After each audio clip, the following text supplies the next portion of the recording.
It's been all bad.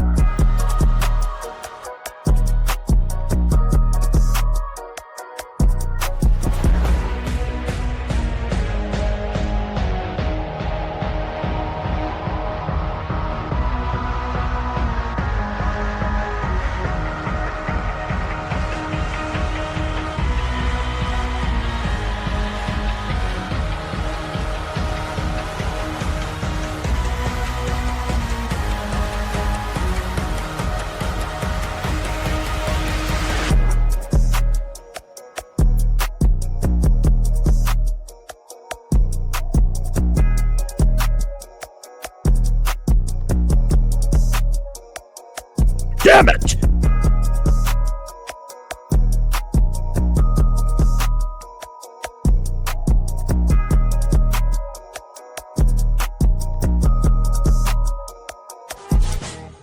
Welcome to Tigers Untapped, a Bluff City media podcast. Stepping up to the microphone are your hosts, Trey Lasley and TJ Willis. Now, let's get to the show.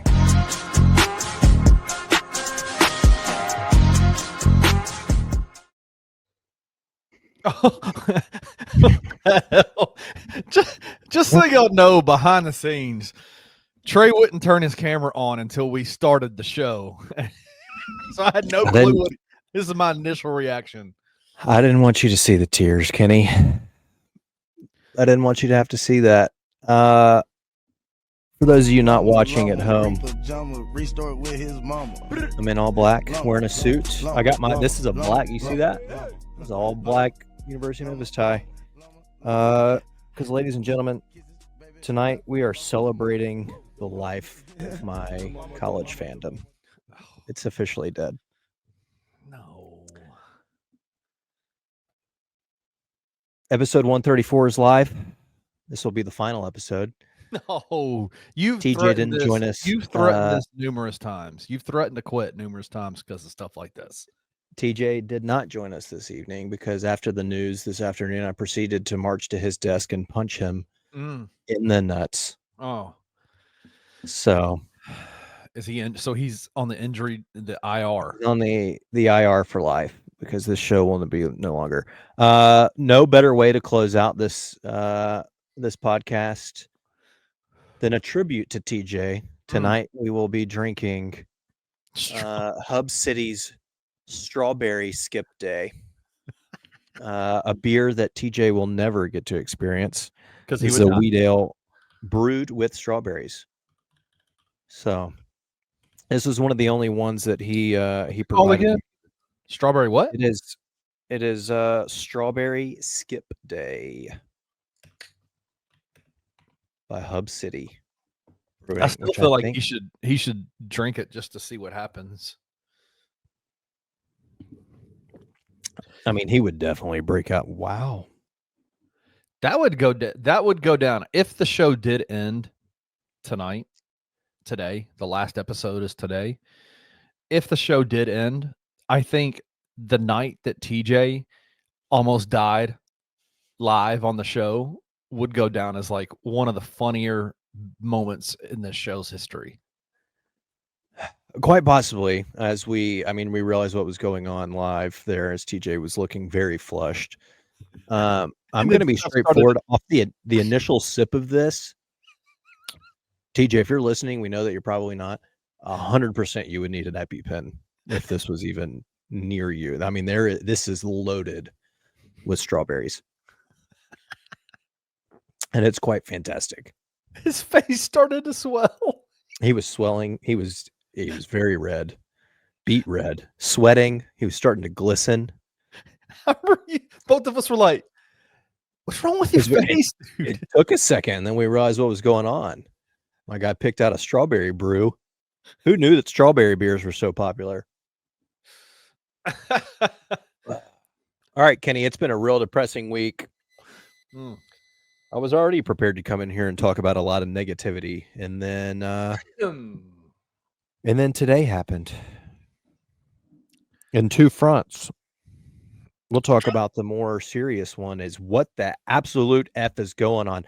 I saw the initial tweet and I got real excited because I said, Kenny? Yeah. That's a serious offer right there. No way that's getting turned down. That's And then more than a serious offer. That is the biggest offer in the history of college sports. I don't know how we did it. I don't know where it came from. Can we just say, before we get into the bad part of it, shout out Ed Scott and Bill Hargrave. Shout out to the university. Shout out to our corporate sponsors in Memphis that stepped up. Shout out to the Smith family. Shout out to everybody, all the leadership, everybody that's taken part in anything that's helping to try to better our situation. Kenny, I got to take this left earbud out because every time I talk, it is crackling in my ear. Yeah, I mean, very pleased with that offer, with what they're trying to do. Absolutely dumbfounded as to what the hell, why there's a no. You're talking about, I mean, Ross Dellinger was the one that initially reported he's had $200 million offered over the next 5 years. Yeah. Then you had Brett McMurphy come out and say $250 million. Yeah. And then Ross Dellinger then in a thread, I think said 200 plus. He says it was a no risk concept. So not only would the Big 12 get $200+ million off the rip, the school would take zero distribution for 5 years, add in sponsorships as much as $3 million annually to each Big 12 school's coffers, and 3, the wildest one of them all, subject itself to expulsion after 2030, 2031 if Big 12 deems it as not adding value. I don't know, like, how do you say no? Even if you're the Big 12 and you don't think we add value long term, why do you not just take us for 5 years, take our money, and then kick us out? Why do you not go for $250 million for your conference, and then all your schools get paid millions upon millions of dollars, and then you don't owe Memphis anything, and then still kick them out? Like, just act on bad faith. That's what I'm saying. Like, just act in bad faith. But they said, no, we're good. We're fine. Don't worry about it. We're happy with 16. I mean, I don't know. It sucks. It's like, if they're saying no to that, and we thought SMU's approach, and I'll raise my hand. I was one of the ones that was like, they're buying their way in, but it worked. And it's going to set them up for success. They're going to be successful. Now I feel like I want nothing to do with college sports anymore because we're going to be stuck in this dumbass AC conference. AC? Wait, air condition. Yeah, we're the cool conference now, Kenny. Yeah. We're the only conference in the entire universe that has a mascot. That has a brand ambassador. That brought in a freaking consulting firm to tell them to do that. I want to know how many millions that Tim Spaghetti paid for this freaking Avenger-looking eagle thing. Well, and I noticed something. I was typing in Soar the Eagle earlier just to get a picture of Soar the Eagle. Did you know that Soar the Eagle is actually a really prominent character on Sonic the Hedgehog's series? No, I did not. So I'm wondering if, like, did they even know that? Are they going to get copy? Like, is Soar the Eagle going to fly at all? Or are they going to get struck down copyright? Like, what's going on? They also have a fairly similar look. Yeah. I don't even know I'm typing in Soar the Eagle AC. I mean, that's not going to come up. Nobody knows what the hell the AC is. American Conference. Why are we dropping the athletic portion of this? Anyway, I don't know. Who do you think leaked this out? You think it was on the Memphis side? I would suspect it's probably the Memphis side. As like hey, look, we're doing literally everything we can. We just offered a P4 conference. Literally the greatest offer that's ever been offered in collegiate sports history, and we still were told no. Yeah. Do you think there's a possibility that this is similar to the SMU situation? In what way? You know, originally they came out. I think theirs wasn't quite like this, right? We're talking about legitimately providing $200+ million revenue going to the universities. SMU's approach was, I think in totality, it ended up being about $200 million, but it was because they decided to not take any revenue portion for like 9 years. And so the total value of that was 200. But off the rip, they didn't get in right away either, right? It was like a week process where they kept saying they didn't have the votes. Cal Stanford didn't have the votes. So do you think it's that where this initial wave of info has come out? No, the Big 12 said they didn't even vote on it. Well, yeah, if you know, why take it to a vote when you know it's going to be no, like, right? Super not just keep voting. They said not interested at this time. At this time, but that doesn't mean at the same time Friday morning when they bring it to a vote. It could be, I mean, they could very well. Like, here's what I think happened. Yeah. I don't think it comes to they go through the procedure of doing a vote until they know that it's going to go through. It's just, I don't know. Maybe that's wrong. Do you think that this is... I've had a lot of respect for Brett Yormark the whole time because I think that he gets the value of not only the football powerhouse side of things, but he understands the value of the where basketball is headed, right? Like, and I've appreciated his willingness to like look at those things and think through those things. Thinking a little bit outside the box. Is this a Yormark thing or is this a Chancellor AD thing? Based on what Dellinger put out there, it sounds like it's a president university leadership thing. It doesn't sound like it's maybe. What university is so dead set against the Tigers? What university hates Memphis that much? I don't know.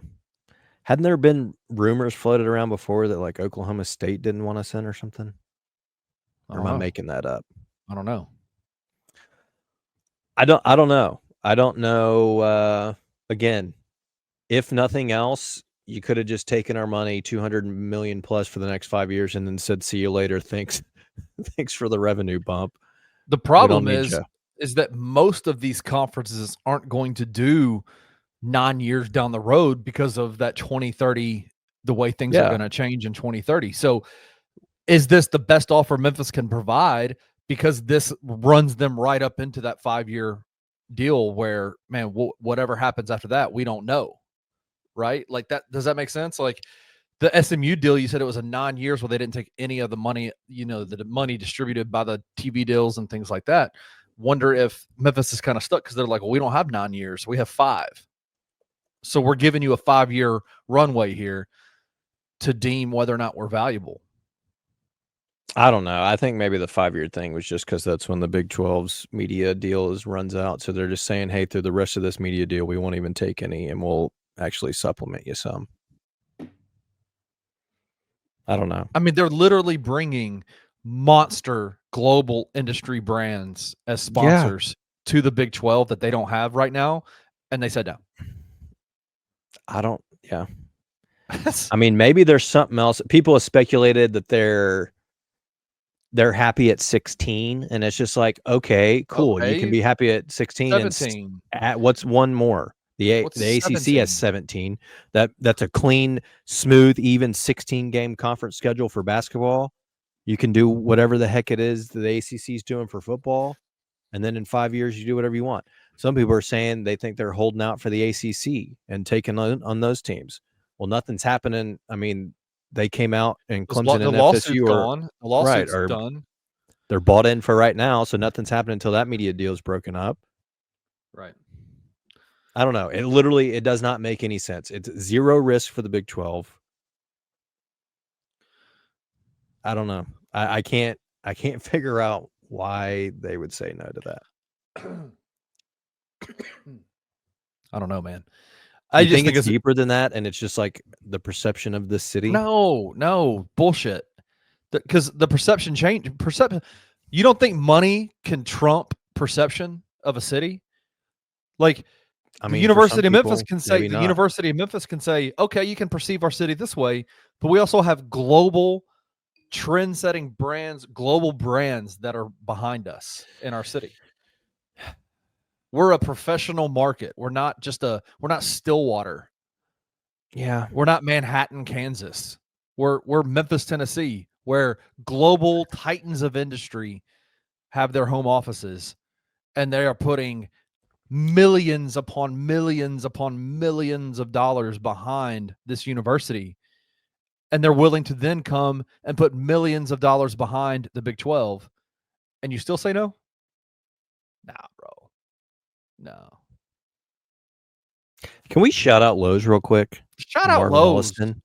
We talked about that it was like 2 months ago. Shout out Marvin Ellison, man. Talking about how he's an alum. Let's get him on board. I think he was listening, and he said, you know what? Kenny, TJ, and Trey are right. Well, look, here's what I'll say. How's the Lowe's Big 12 championship game sound to you fellas? And they said, Awesome. You know what, Marvin? You and the University of Memphis can go screw themselves. Dude, Home Depot is like right down the street from me.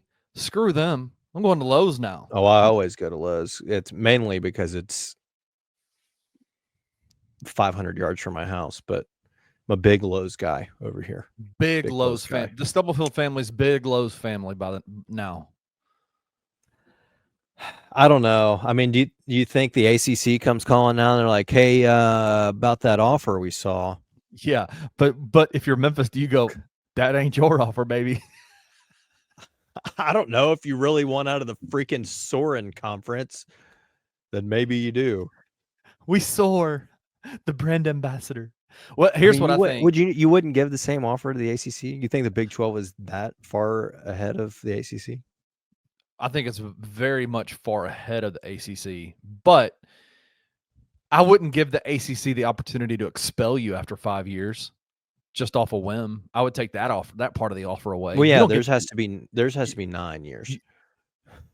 You don't till 2036, then you can kick us out if you want. I would say then, like, I don't think maybe I wouldn't let them have 5 years of no distribution to Memphis.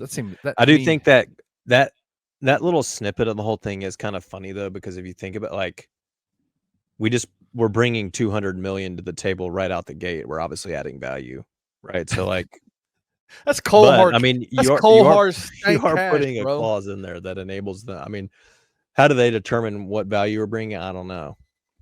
Is there a metric for value? Like, but it was also like, if you're bringing FedEx, Lowe's, and AutoZone as corporate sponsors, yeah, you're value, adding, right? Like, you're adding a lot more value than freaking Kansas State.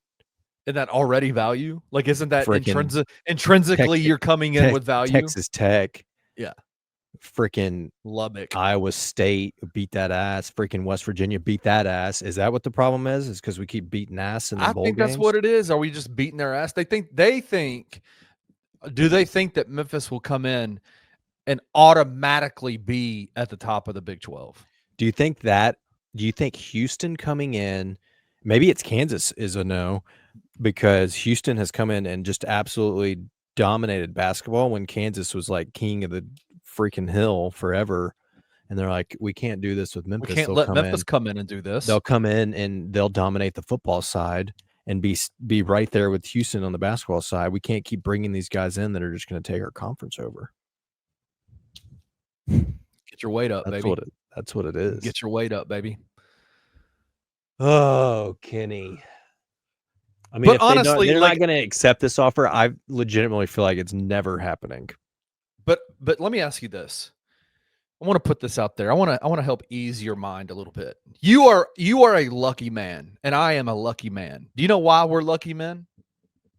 No. Because one day, and I don't know your story, but one day, a lady walked into your life, and you fell in love. And guess what? She fell in love with you. And now, like, you just knew, this is the girl I want to be with for the rest of my life. Right? But how many girls before that? We found our Soren. How many girls before that did you think that you dated? Did you think, I'm gonna spend the rest of my life with this girl? Did you ever think that before your wife? Did you ever have a girl that you're like, I could see myself with her? Yeah, I mean, I think I could have said that. Of course. We all did, right? Like we're good. Transparently, I knew that Natalie in the back of my mind was the one. Of course. But you just Always. like If you're the whole listening, time. The love whole you. time. Yeah, love you. Yeah, even before I knew you were the one, Tracy. If you're listening, which I know you are. I look at this situation and I look at it like a courting type, dating type situation. Memphis has been the side piece, the booty call of the Big 12 for a decade, right? Have been Can you be pursuing considered a booty call if you're not getting any action though? Like side piece. Then let's go side piece, right? not even side. I mean, they side piece would be like, hey, we went to a baby, the Coldplay concert sugar mama. together. We were the sugar No, daddy. I mean this is no. It's an occasional. We get like a "you up" text, and then the person falls asleep. All right. Memphis has been the cuck of the Big 12 for 10 years. Sorry, Mom. Sorry, Betty. Yeah, 100%. So, but Memphis has looked at the Big 12 from a distance and been like, God damn, dude, that's a 10 right there. She's fine. She's so fine. She's so fine. Listen, man. Hey, don't you look at me? Look at me. Nah, we're good. We're good. Ooh, except look at me. Except for that, there's that one TJ fellow that's like, you know what? I mean, she is fine, but you got that the one ACC friend is fine. Yeah, the ACC is fine too. Like they're all fine. Like on a spectrum of fine, they're all fine. But Memphis, you had your eye on that 10, that perfect 10, the Big 12, right? And then you get your weight up. You get your corporate sponsors up. Stop. Do not take this. You start working out. You start working out. You get and then you buy the fattest ring. Then you get a smoke show ring. You bought a mansion. You're multiple rollies. Like, you got the baddest SUV, whatever car you got whatever sports car. You got the baddest one ever. You were just called out in the freaking Daily Memphians top 40 under 40. Exactly. And then there's still that elusive perfect 10. And you go there and you be like, no, I'm good. And then you realize after that, like, what if she's not the one? Like, what if it's actually not me? Like, what if I'm not the problem? What if she's the problem? What if she's and the love of my life just lives a little further west? Hey, Trey, instead of going this path, just take one little zigzag over here and boom, the one is there. I don't think this is a Memphis thing. I think this is a Big 12 thing. I think it's a Memphis thing. I think you're crazy. I think I think you operate in the self-fulfilling prophecy that is Memphis's fault, that Memphis is inferior, and I do not. They just gave the biggest offer in the history of college sports. And we're told no. For no reason. You cannot tell me the reason and I why. think if you traded the name Memphis, if SMU had given the same offer we just gave to the Big 12, well, maybe that's not a good one because they're a Texas school. But I don't know. Throw another name out there. If they'd done the same thing and offered the Big 12, I bet you they take it. That's a lot of what ifs and who knows. I don't know. We don't know. Gonzaga or UConn. I bet if they did that, they'd have taken it. Okay, cool. That's fine. So it's a Memphis thing. But it ain't us. There ain't nothing wrong with us. We just gave the best offer you could possibly give. I don't disagree with you, but they think there's something wrong with us. What if? Who cares? They're the ones. Messed up. They're the ones that are messed up. You've even kind of buried the lead a little bit on one of the most crazy parts of this entire thing is that it was also reported that the University of Memphis is going to be at $20.5 million. I know. How we haven't even talked about that. He broke news that there's another FedEx gift coming. Yeah, that's going to make us hit the full $20.5 million revenue share by next year. That is unbelievable. Unbelievable. We're winning the national title, bro. We're about to go buy the two best teams, and we know that works. Talking to TJ, all you need is the highest NL. Just get the highest NL budget. It ain't us, Trey. It ain't us. It's them. Okay, they're the problem. Can we just find our girl, please, and get the hell away from Soar? She's a freaking eyesore. She's an eyesore. That's what I'm naming that damn She's eagle got a is lazy. eyesore. She's got a lazy eye. Does Nobody Soar likes. have a lazy eye? Nobody likes Soar. He only has one eye. God, I can't believe we freaking. All right. Farewell to the freaking AAC. We're now just the freaking AC, whatever the hell that means. Just the American. Sponsored by what's the HVAC company here? Gosh. Freaking February. What's the family owned one? I don't know. They're all family owned. They came to our house and did our work on our house. I forgot their name. And you don't even know their. We're not giving out free. Look, it's a good point. We're not giving out free ads. Conway. Nope. Conway Services. No, it's not them. It's the family one. They're the one. Conway is family, and they're the one that does the February thing. What the hell is this? Why did we spend money as a conference on this? How much did they spend? Because and what is this stupid? What is this supposed to do? Like, how did you bring together people in this league office and you were like, all right, we're dropping the second A out of our league acronym. And we're going to hire TJ to do a Microsoft Paint. We're going to add in this Avenger, a freaking eagle, as a brand ambassador. What are they selling merch with this thing? What is it? I don't understand. Like, is it supposed to get people excited? Is Soar going to be at the games? If he's at Simmons Bank, I will tackle him on the field and rip his headgear off. That's the only interaction I'll have with Soar. But legitimately, we are the only league in the entire world that has a mascot. Like, what is it? I don't understand what their thought process is. Like, this is supposed to promote us and make us look awesome. We look like a little league. Yeah, we do. I mean, the Little League World Series is around the corner. We might as well send our baseball team there. I don't understand. The Nathan's hot dog eating contest. They've got a mascot. It's a hot dog and a hot dog bun. If you're a hot dog league, you probably should have a mascot. That's legit. But if you're a high-level college football conference, oh my gosh, should you have this thing has a story? Oh, dude, read the story. Read it out loud. You've got to hear the story. It is the most. This is my raw, unfiltered first view at this. I did not see this earlier. Soar the Eagle is the American Conference's first ever conference ambassador. Listen, he's the first conference ambassador in the history of the world. Soar is a multi-platform brand symbol designed to personify our values and story. In fact, we are the first collegiate conference to unveil both a live and animated character to represent its brand. That's not a badge of honor, Trey. I mean, is that supposed to be like groundbreaking? Like, is that supposed to be like, look, yeah.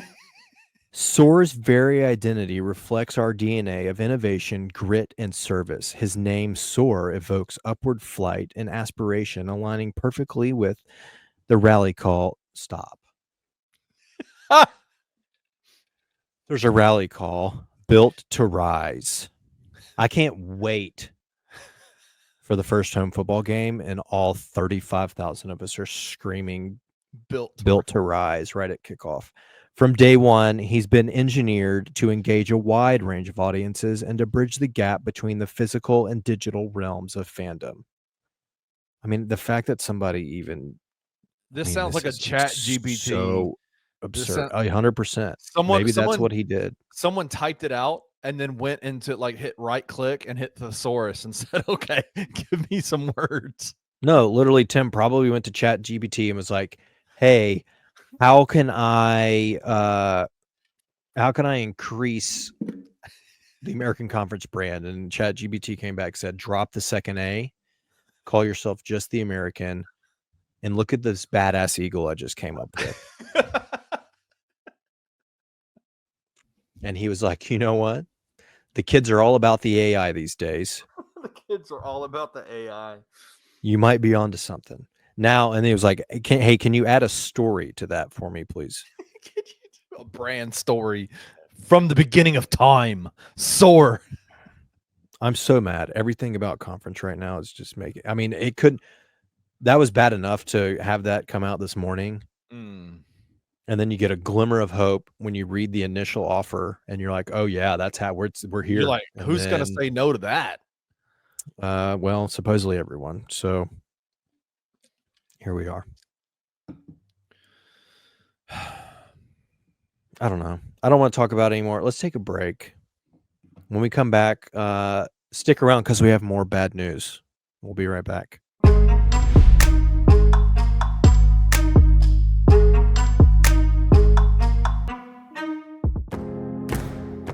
Looking for an alternative to alcohol or conventional medicine? Check out Ounce of Hope, a Memphis-based dispensary with 2 local stores in the Sanderland Center and on South Cooper Street. You can get all the products you need in a location convenient to you. Each store offers an intentional shopping experience with dedicated bud tenders to answer all of your questions, from product selection and mushroom blends to our personal favorite, the Delta 9 seltzers. You gotta try the Peach Buzz. Try Ounce of Hope at either one of their 2 Memphis stores or at www.ounceofhope.com for convenient products shipped right to your door. Use the promo code Bluff City for 15% off any order, excluding sale items. Cannot be used in conjunction with other promotions or discounts. One use per customer.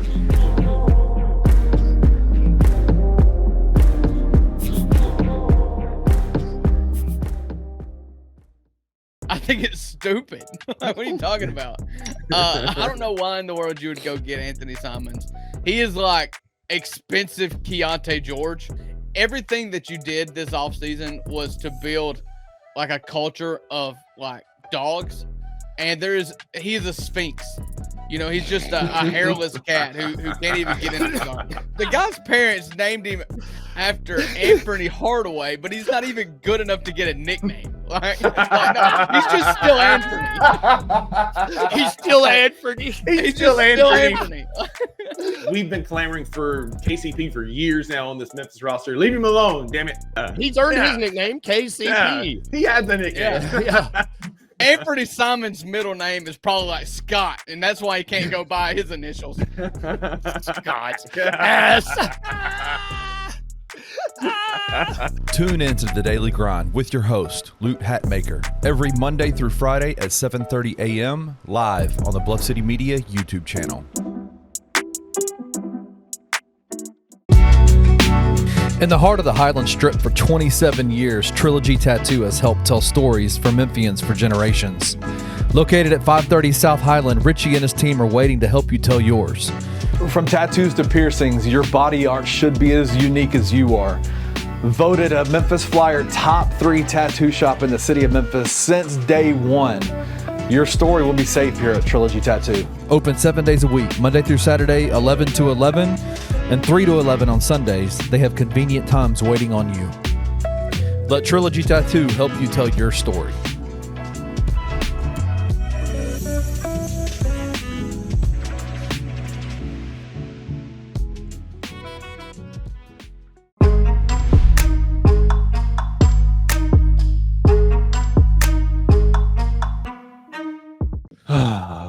Kenny, I don't feel any better after that break. Please tell me, my psycho top 10 cuck story didn't make you feel any better?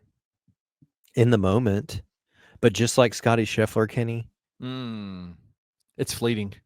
It fleets. It's gone. It fleets away. This isn't the end all be all. I'm telling Maybe that's the approach. Let me ask you this about the Scottie Scheffler situation. Do you think that he needs to like remove some of these weirdo PR people around him saying this is what people think about you? Man, just go play golf. Be yourself. I don't think he should care. Who gives a crap? I think that's what makes him so likable. Tiger wasn't likable when nobody liked Tiger. He just dominated all the time. Yeah, I mean he doesn't need to be compared. They're not the same. Like, I don't know why. Sure, you can compare their golf accolades, I guess, but they're 2 different people. They're going to approach everything different. I mean, they're not like, I don't know. Scottie's a super likable guy. And I don't know why he was getting flack for what he said the other day before the Open. I completely understood what he meant. Yeah, 100%. Like, to me, it was no different than Jokic in the NBA. Like, he has the same approach, right? And he was the MVP of the league. He won the championship, and then literally all he wanted to do was go home and Ride horses and be with his family. Like, some people, what they do is not their entire identity. They don't. Scottie plays golf. He's good at it. He enjoys it. But at the end of the day, like, it's not his number one priority. And I completely understand that and get what he's saying. And other people take that as like, what do you think people expected to hear from him? Like, I live and breathe this every day and I die. yeah, if I don't think win it. Like, it's also, some of it is probably too the fact that, like, he wins all the time. Right. He's so damn good. And then it's frustrating for people to hear him be like, yeah, I'm good. Like, in the moment, it's awesome. And then I forget about it. And my family and my faith and my friends are much more important than me coming. And he's like, I work hard. I'm competitive, but like, I really don't care that much. It's not the end all be all. It sounds more well balanced than anything else, right? Like, yeah. I don't live and breathe this thing. I'm just really right. And so really damn good at it. And not to turn this into a golf show, but part of it too, I don't know if you saw Jordan Spieth, he was asked about it afterwards, right? And he was kind of doing the Tiger comparison and just saying, like, I think it's just a personality difference, right? Like, Scottie and Tiger are not the same person. And I think a part of what is made, I don't know Scottie firsthand or anything. This is just like basically what Spieth was saying. Like, right. He's blown up, right? And I'll even, like, I've got a good buddy whose little brother won a national title at Oklahoma the same time that Scottie was at Texas. They ended up rooming together in Dallas, Texas area, when they were both on the Corn Ferry trying to make it. They were very comparable. I mean, I would even say that Grant probably beat him multiple times, especially in college. Yeah. And then Scottie has taken off. He's the number one golfer in the world. Some of that is what you were just saying, like, he has figured out a way that, like, hey, this is not most important. He's detached himself. When he's off the golf course, it doesn't matter. He, like, Jordan was saying a lot of it, like, he had anger issues. He would take it home. Like, he was too immersed in it. Mm-hmm. And I think him being able to separate himself from it some has probably led to a lot of his success. So I don't know. I love Scottie. He's probably my favorite golfer. It is unbelievable how good he is, dude. How good he is. It's so crazy. And that he is that as good as he is, and that he wins. I mean, I wish I'd just been betting on him every week for the last. He made that Royal Portrush, the British Open. It was boring to watch. Like, he was probably bored in it. There were people joking that the bunker shot he hit yesterday, where he didn't get out of it, was him just trying something to make it closer. Yeah, to feel something. Did you see the memes of him as a like emo kid with eye makeup and all black that said, when you win the British Open, but it doesn't mean anything, or something like that? That was really funny. Long hair with the yeah. It was great. All right, enough golf talk. Back into the bad news. I mean, it's a little. It's good news. It's good news. I would say it is bad news timing. It's bad timing. Yeah, in the sense that I like Nolan. Oh my god! I think he was probably. I mean, I know that he wasn't here that long, and not like I don't know him personally, but I wouldn't mind down the road if Penny stepped away and Nolan proves himself at Tennessee State. I would not mind him coming back here. He'd be such a perfect fit. Let me tell you, I do know Nolan personally. I have had the opportunity to meet him on multiple occasions on a freelance gig that I have, and I have sat with him for multiple hours talking college basketball. And you got to understand, you're 23, so you don't remember this, but when I was in college, my first year of college, I am literally older than Nolan, probably. How old is Nolan Smith? Let me see. No, I'm not older than him. No, I think he's about my age. He was we're close. He's 36. Oh, okay. Well, never mind. Damn, he was old and I'm young. I thought he was older than that. I just remember him very distinctly playing ball at Duke, and being the number 1 point guard in the country, right? And then that whole situation happening where they bring in Kyrie Irving. Mike Krzyzewski tells the story all the time about how he went to Nolan Smith. Nolan was a senior and Kyrie was a freshman, but Kyrie was the man, right? And he basically went to Nolan and It was like, hey, I got this kid that believes the earth is flat. He basically told him, he said, you're not going to start. But your role this 4th year at Duke, even though he was coming off like ACC player of the year before, led the team to a national champion the year before, I think, something like that, something crazy. And he just basically said, Kyrie's the guy. And Nolan took it and said, okay. And then Kyrie got injured, didn't play that entire year. Gosh, those are the kind of guys that you freaking need.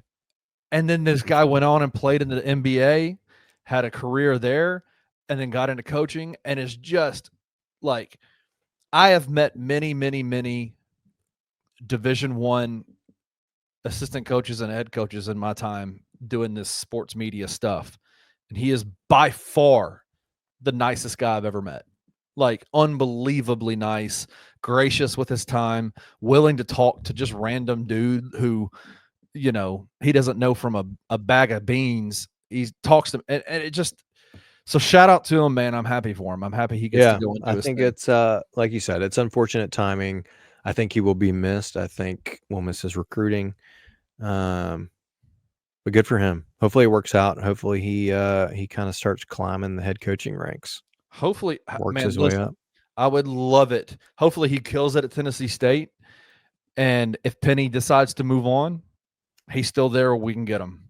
Like, Throw his name in the hat. Absolutely. Okay, I mean, it sounds like, by all account, everything that I had heard, that he liked it a lot here. Of course he did. Yeah, he liked it here. So, I mean, he came from coaching with Kenny Payne in Louisville, so it was a good experience for him being here with Penny. oh, it's good to win some basketball games. It's good to have your head coach stand on top of a podium and berate your star player for not having the right spandex. Like, yeah, that's what Kenny Payne did.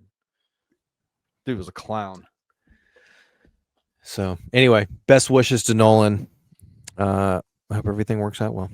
We'll miss you. We will. Now to the actual bad news.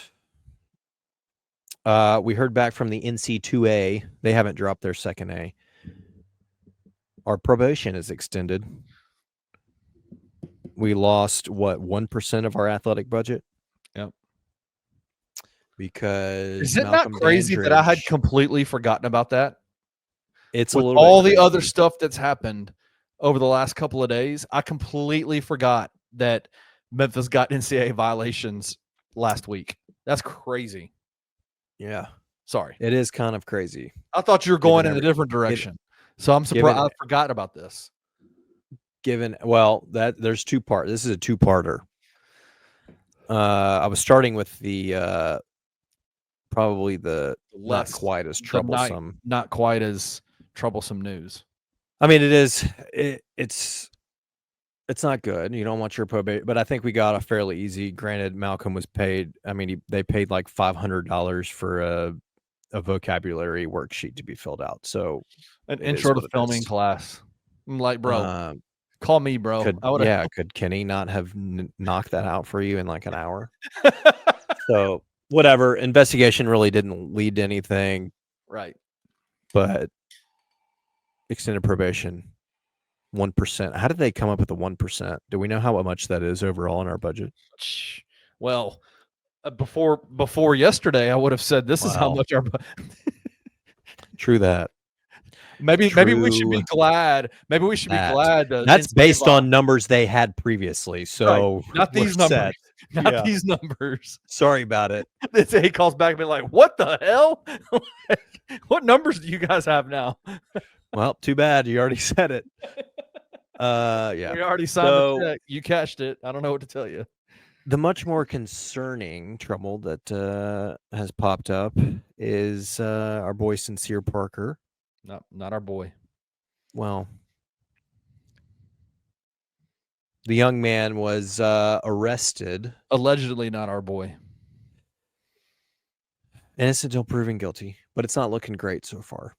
a domestic violence occurrence with his girlfriend, ex-girlfriend. I don't really know. That was turned But, into an aggravated assault because he choked her. bloodied mouth and stuff. So obviously there's got to be like Allegedly choked her. photographs and stuff. Yeah. So I don't know. We obviously don't know all the information. We only have what's been reported. He was arrested this weekend. Bond was initially like 120, which seems, I thought it was high. It was. But then I was also like, they must have some real damning evidence if it's set that high. And then I think it was lowered to like 75. He had his initial court hearing this morning. I don't know. He's got a bond hearing next week, I think. But he supposedly posted bail today. So Yep. I think he's been released as of now. University can't comment on it, but it sounds as though he is, until there are charges and he is found guilty, he will remain a part of the team, I guess. So we'll see. I don't know. His attorney came out, is trying to say there's a second side of the story. They have some text message and other things as evidence that prove that this will be false and he will be cleared. But honestly, I don't think that this will move fast enough either. Right. I mean, do you think they'll get to a point where this would even be dropped? If I think the I don't bad know. part, I think I the don't know bad how fast that stuff goes, but it doesn't go fast. But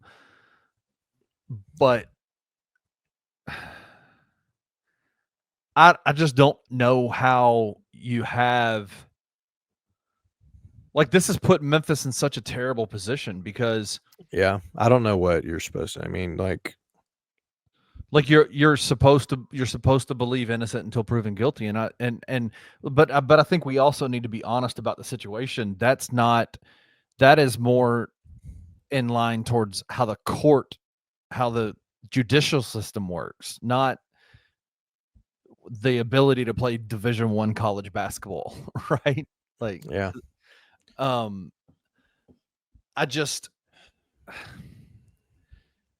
don't see how this doesn't become just like a massive black cloud across Memphis this season. Honestly, I don't know how it doesn't. And you know, the thing that I've said numerous times today and yesterday about the situation is that the one thing that he has in his favor is that, like, he has no history of this. Like, there is not, like, it's not like there's been, you know, multiple encounters. Oh, God, what happened? It's Shark Week. I just looked up at the TV and like an entire half of a woman's leg was missing. Anyway, I'm sorry. No history of that. Just no history. Shout out to Shark Week. They chose violence. But it just, there's no history of this with him. And so, but I just cannot, like, there's one fact that remains the same, right? Like, no matter what you say, I said this yesterday with Roman Cleary on the Tigers Live special edition that we did. No matter what side of the story you're trying to tell me here, like, if any part of that story ends with Sincere Parker putting his hands around a girl's neck and squeezing, I don't know what to say to you. Like, I don't know how do you say, like, the things that Arthur Horn said today after the court hearing, as if, like, that is, like, it looks like he's this. Okay, like, the only thing that makes this go, the only thing that changes my opinion on this is if it comes out where there's a video where literally she's doing it to herself. I was about to say, yeah. And that's what I don't like. When he said they have text messages, I'm like, what text messages? I'm going to hurt myself. How could you? Yeah, it would have to be something like that. Yeah. Like, I don't know. I'm sorry if you were in a previous relationship with a crazy psycho ex-girlfriend, but that crazy psycho ex-girlfriend also didn't live here in Memphis, and y'all supposedly ended the relationship before you came to Memphis, and yet somehow she was in Memphis at your apartment. Like, if this had been a thing of history with y'all, and she was toxic and you needed to get away from her, you were away from her. You had moved to a whole nother state. and yet somehow she ends up in your place on a night in Memphis when she had to get your address from somewhere. And so all that to say, like all of this, like whatever experiences y'all had together prior, whatever the situation was, whether or not she was dog cussing you up and down, saying all kinds of nasty stuff about you, talking about your mom, whatever it may be. If the story ends with you putting your hands around her neck, it's over, bro. Like, I'm sorry. Yeah. And now all of this is I agree with you. all this is allegedly, you know, we don't know what happened. Only those two know, and apparently the mom. Yeah, I was going to say Sincere's supposedly mom. his mom that was watching on FaceTime for some reason. I don't know. Sucks all the way around. It sucks for Penny because now the narrative know, changes. man, The narrative he's- around the season. Once again, drama with the Memphis program. Right. And it's like, I mean, freaking Pat Forty's got like a running list going right now. bro, I can't stand him. Like, get the F out of here, dude. You were so lame. I can't stand We're not him. the only university in America that has stuff going on. Why are you keeping a running tab on us? I can't stand him. Gosh, there was something he put out like a week ago. I had to respond to it because it was he called us a little brother program. He put us in Arkansas State in the same category as little brother programs to Arkansas. And I was like, we literally never play Arkansas. We have no tie to them in any. We've been far more successful in the college football playoff era. We own the overall record series record. Like, how are we a little, like, what are you talking about? I don't know. So weird. It all changed. It all changed when Memphis fired Tubby Smith and hired Penny Hardaway. Like, honestly. Yeah, we're like the worst school in America because of that. Because they fired their precious Tubby, who literally basically said nobody. I mean, we had literally, where would we be right now if we hadn't have done that when we did it? Like, we may not have a basketball program. I mean, that's obviously not true. Because we fired their precious Tubby. If he had stayed another year, we'd have had like 500 a night inside the Forum. We could have played games.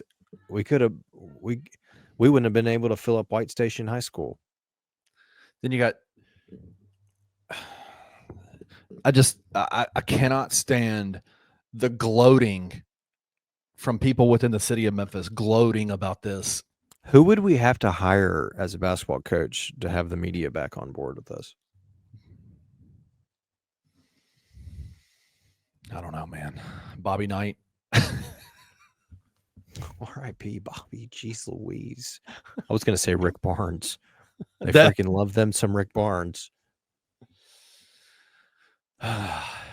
We'd throw up in my mouth. We'd never get a Final Four then, for sure. It is just frustrating. This last week of like, we had nothing to talk about for like 3-4 straight weeks. And then now it's too much. We hadn't even got to talk about everything that we should have talked about. And now it's just like, holy shit, man. And it's all bad. And it's all 90% bad news. The only good news that we've gotten this whole week is that ESPN put out current active head coaches top 30, and our boy Ryan Silverfield is number 16. Let's go. Shout out Ryan. Minimum 4 years coaching required, which is a strange number to put in there, but whatever. Number 16. Can you believe that? Yeah. Well, what really stunned me is when you told me about this. I asked you if John Summerall was ahead of him, Tulane's head coach, and you not said even no. on the list. And that stunned me. I will tell you this though. There is one other American Conference coach on the list. Maybe does it mean minimum 4? Hold on. Oh, it's got to be the UTSA coach. Yeah. We didn't even talk about that. We didn't even talk about. I meant to. We'll talk about it now. So Jeff Traylor's up there, and it's funny that they would rank a cheater that high, to be honest with you. Man, did you see? Okay, I got to give a massive shout out. Sam Haymaker. Sam Shoemaker. Holy crap! With the mic drop off the top rope, like, is it true? I know Sam personally. I don't. Sam is a guy that I saw him getting some feedback or some hate from the UTSA guy, a former UTSA football player that's now a media guy, who literally like it sounds like he didn't even read the entire article because he started I'm sure claiming he didn't. He just like, he read started- a headline. he started and, claiming like, that the source was the Purdue DB that Sam Shoemaker was talking about. And I'm like, bro, if you can't read that article and see he's not the source, he's the guy that did it. Like, I don't know what to tell you. Like, it just anyway, Sam, just shout out to him. I don't know if it's true or not. I trust Sam. I believe Sam. But is this do you think in the grand scheme of things, is this a non-story, or is Taj Rael the biggest think villain it's of all time? Like, honestly. I don't Is he the I don't think biggest- it's a non-story. I think it's an interesting story. I think we lost the game. The season's over. It's in the past. So at Whatever. the end of the day, it doesn't really matter. Does it make me dislike Taj Rael even more? Absolutely. I don't know. Maybe, yeah. I think he's a POS. If he's stealing PS5s, we bring him back because we need him. Then there's some problems. And he's like, you know what? I'm giving the playbook and ruining your season. But it's also like teams watch film. They know what we're doing on defense. But I will say they looked ridiculous at times that day. Their tight end specifically up the middle. What it was to me that made it so clear to make me go, okay, this could be true, is that it wasn't McCown, whatever his name was, wasn't even making reads. He was just throwing the ball, like, because he knew he knew exactly where the coverage was going to be at all times. Yeah. And usually, you're more of a football guy than I am. That tight end up the seam is normally like second or third or fourth route option, right? Most of the time. Yeah, I mean, and it's not gonna typically. Yeah, I mean, they were consistently Dicing hitting it over and over and over. Dicing. I mean, but the other part of that, remember, like, our offense also went pretty freaking stagnant. So I'm God. like, yeah, they could have had that. It does suck. They put up 40, whatever they put up, but I'm also like, our offense kind of shit the bed got up early, put up 21 quick ones or whatever it was, and then didn't score again for like the remaining until they there end were up with like, what was it? 90 seconds left. Yeah. So I think it's an interesting story. I think it's a great like off-season story to have. Yeah. I mean, I don't like. We should have had Sam on the show, honestly. Have him talk about it. We should have done that. But I think I think it adds a little fuel to a UTSA hatred. They've kind of Jeff Traylor and Ryan Silverfield clearly do not like each other. They've beaten us twice now. When I feel like they probably shouldn't have. We got a lot spicier with Ryan Silverfield last year. I'm really, really interested to see the next press conference with him. I hope Sam asks him. I hope, to the other Memphis football beat writers out there, let Sam ask the question at the next press conference. Let him ask this question. I don't need anybody from the two rags to ask the question. Oh goodness! Let Sam ask the question. I would be interested to see what Ryan said. I feel like it goes one of two ways. Either he kind of goes a little bit and makes some digs at Jeff, or he's just like, that was last season. I'm focused on this year. Oh, he'll make some digs. No doubt in my mind. No doubt. Yeah. Trailer's going to be all about how we got such a fat NIL budget, but he's got our playbook. So call it even. All evens out. Even Steven. Oh, goodness. All right, let's get into this strawberry in TJ's honor. This was made with fresh West Tennessee strawberries, by the way. You think they got these off that Walnut Grove? Pick them yourself. That's 100% where they got them. Kenneth, this was real good. Starting with the can. I like it. It's a fun can. You got a strawberry patch with the baskets filled up. You got a little Kiss-esque. I look a little bit like that. Yep.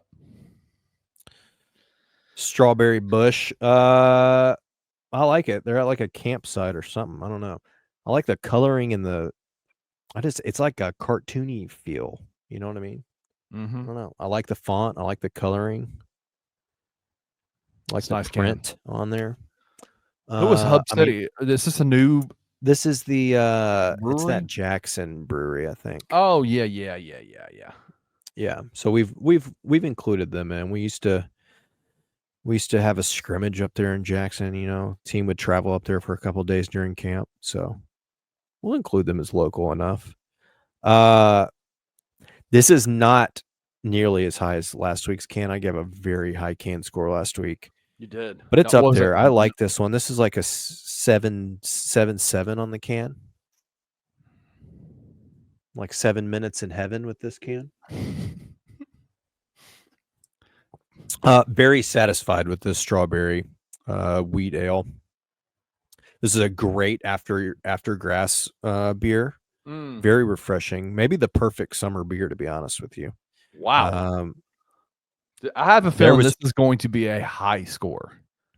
It'll be up there. I mean, I enjoyed this. It is a real shame that TJ can't experience this. I mean, it may be worth an EpiPen just to have a sip of this because it's good. To be candid, I really like strawberry stuff. My preference of cake is strawberry cake. My daughter loves strawberry ice cream, so we're all about that. So I'm a pretty big strawberry guy. And this is good. It's not overwhelming and it's not too sweet, but you can taste the strawberry. I liked it a lot. I would get this again. I probably will I might go after this episode ends and go find another one of these. Damn. Only downside is it wasn't a pint. It was only 12 ounces. I wish this was in a pint. I probably also, I know that I feel like I say this a lot. I feel like this would have been really, really good on draft. Just ice cold in a glass would have been fantastic. On a patio, maybe like the Huey's patio. But is there a beer that you like a lot that you wouldn't like more in a draft than in a can? Draft seems to be kind of your go-to.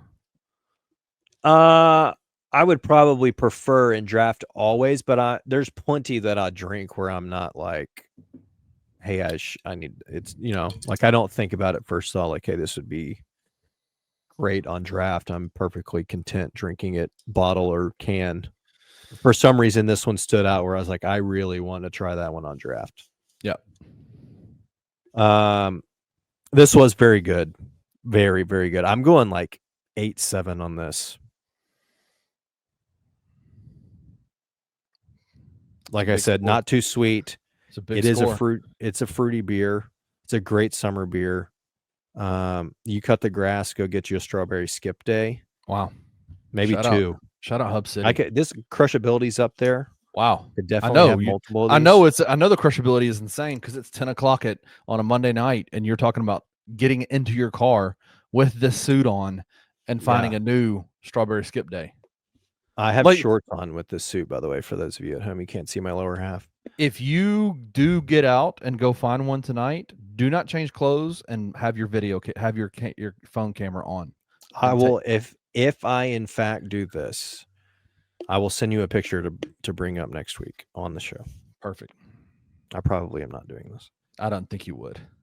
So with that, come next week with a cold beer, stay for hot takes. Maybe TJ will be back. I might not. I don't know. Maybe we'll be in the Big 12 by then. You seem to be in a much better mood now than what you were at the start of the show. Because I'm taking a real Scottie Scheffler approach to all this. Yeah. At the end of the day.